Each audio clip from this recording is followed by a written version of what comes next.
नमस्कार। आदर्श शिक्षण संस्थान जोधपुर की ओर से संचालित ऑनलाइन कक्षाओं में कक्षा 7वीं के सभी भैया बहनों का हार्दिक स्वागत, अभिनंदन।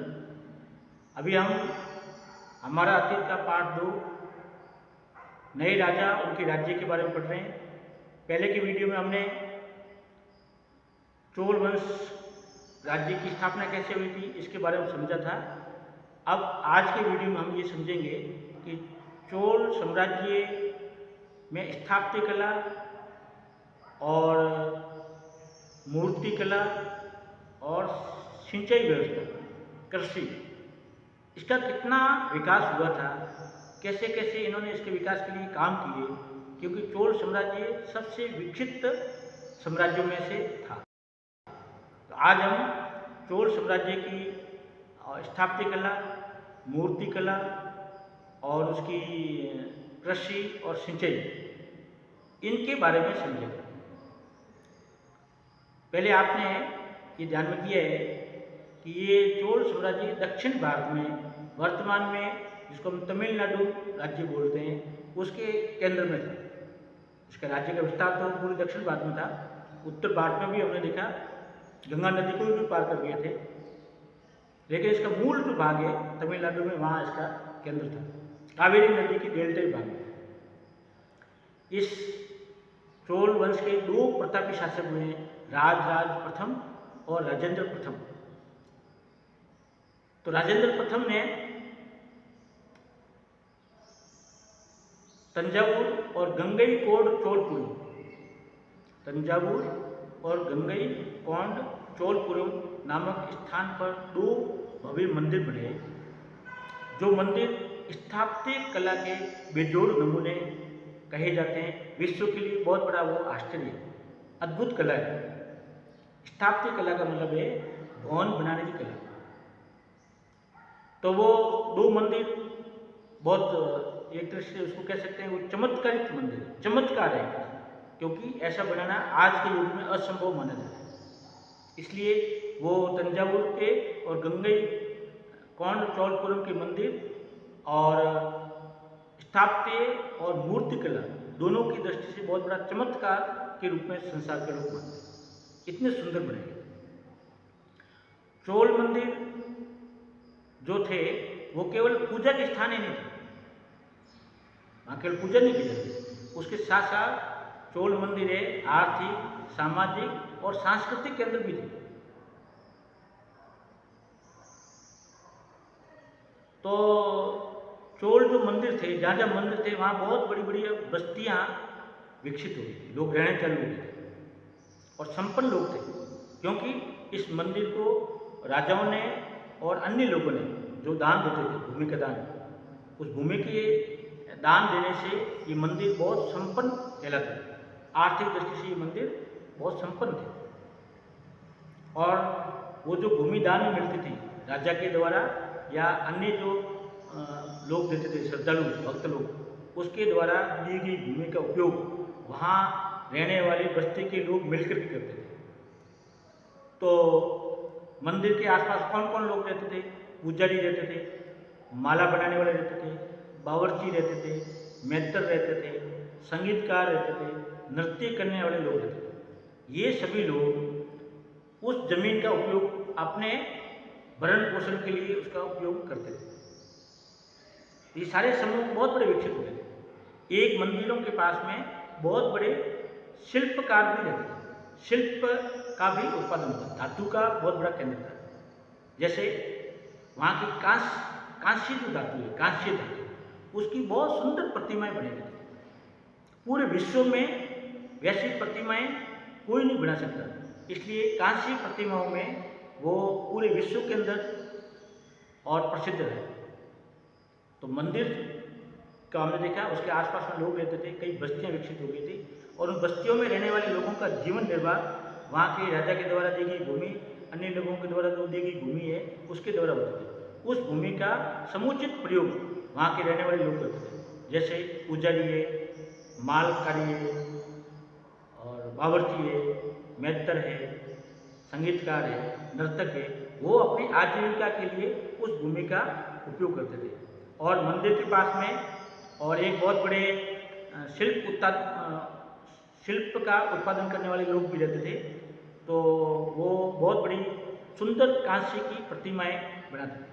इसलिए पूरे संसार के अंदर उत्कृष्ट कांस्य प्रतिमाएं कोई मानी जाती है तो चोल साम्राज्य के अंदर कांस्य धातु की बनी हुई प्रतिमा है।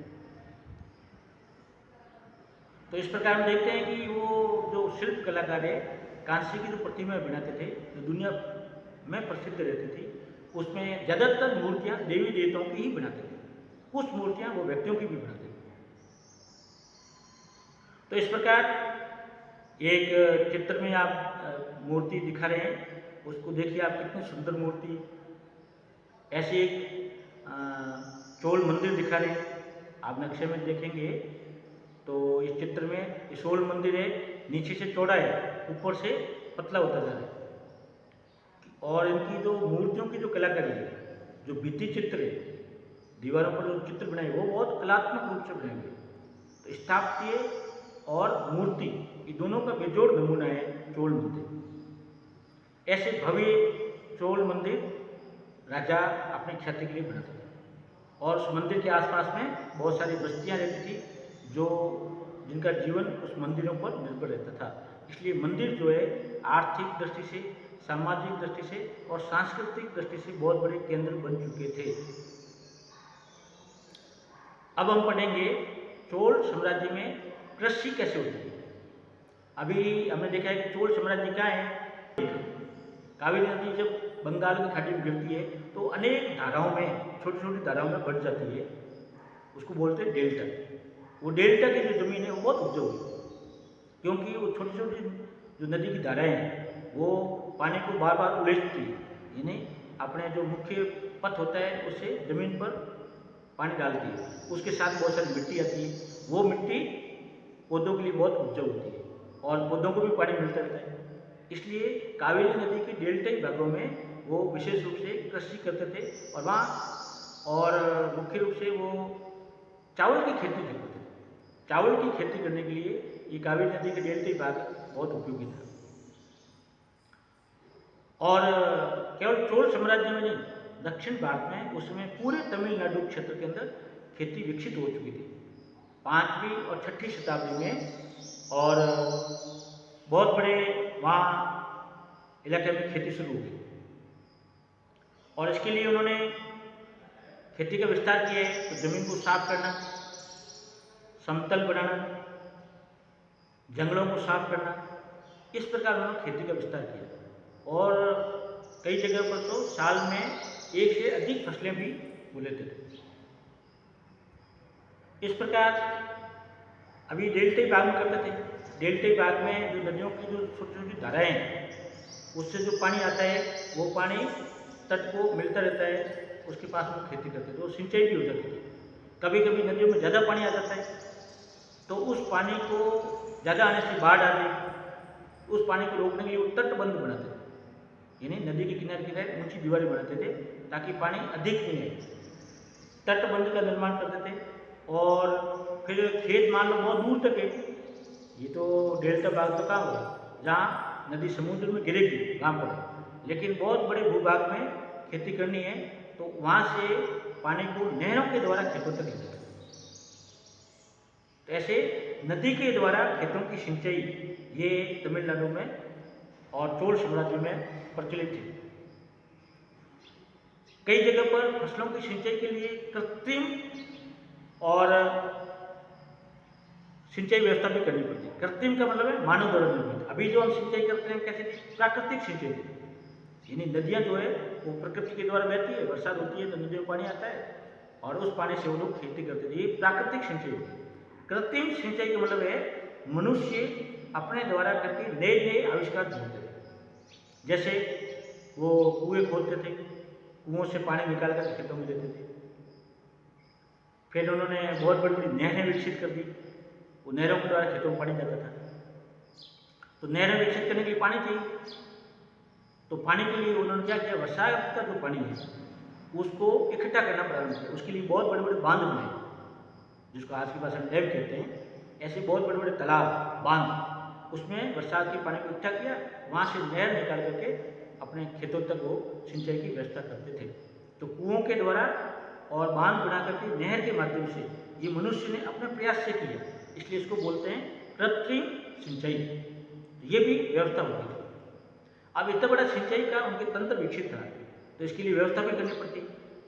सबसे ज़्यादा कि श्रमिक काम करने वाले लोग, फिर ये संसाधनों की व्यवस्था करना, साधनों की व्यवस्था करना, काम की देखरेख करना और पानी का बंटवारा करना, कब किसको पानी देना, इसकी व्यवस्था करना। इसके लिए बहुत बड़ा एक सिस्टम बनाना पड़ता था और इसमें वहाँ के देशी जो छोटे छोटे राजा थे, नए नए राजा, वो इसमें ज़्यादा रुचि लेते थे और आसपास के गांव के सब लोग मिलकर के और सहभागिता से वो काम करते थे। पानी किसको मिलना चाहिए, कितना मिलना चाहिए, वो गांव के लोग बैठ कर नियम बनाते थे। श्रमिकों की जरूरत होती तो आसपास के गाँव से ही श्रमिक उपलब्ध हो जाते थे। उसकी देख रेख करनी है तो नए राजा है वो अपने अधिकारी नियुक्त करते थे। तो नए नए राजा, क्योंकि चोल साम्राज्य बहुत बड़ा राज्य हो गया था, उनके राज्य में नए नए राज्यों का और प्रारंभ हो गया था। तो नए नए राजा और वहाँ की स्थानीय जनता ये मिल करके इस सिंचाई की व्यवस्था को सुचारू रूप से और व्यवस्थित रखते थे। इस प्रकार चोल साम्राज्य की एक सबसे बड़ी प्रमुख उपलब्धि है कृषि। तो कृषि के क्षेत्र में भी इन्होंने बहुत बड़ी उल्लेखनीय भूमिका निभाई। सिंचाई पद्धति का विकास सबसे पहले चोल राजाओं ने किया। तो आज हमने इनके मंदिर के बारे में, इनके मूर्तिकला के बारे में और कृषि के बारे में और सिंचाई के बारे में हमने समझने का प्रयास किया। इससे संबंधित और 6 प्रश्न हैं, तो आप वीडियो को बार बार देख करके हमेशा की तरह करते रहें और PDF जो भेजते हैं उसमें सारे पाठ के सारांश लिखे हुए हैं, उसको भी देख करके आप प्रश्नों के उत्तर आराम से लिख सकते हैं। कोई पासबुक की जरूरत नहीं है, ठीक है, कोई पुस्तक की भी जरूरत नहीं। आप वो पूरे पाठ के बिंदु की स्लाइड बनी हुई है, उस स्लाइड को आराम से एक को देखो, उसके प्रश्नों के उत्तर उसमें आराम से मिल जाएंगे और उन प्रश्नों के उत्तर आप आराम से करें। फिर हम अगले वीडियो में ये चोल राज्य का प्रशासन व्यवस्था कैसे थी, शासन व्यवस्था कैसे चलाते थे, इसके बारे में पढ़ेंगे। तब तक आप सभी स्वस्थ रहिए, सुरक्षित रहिए। जय भारत।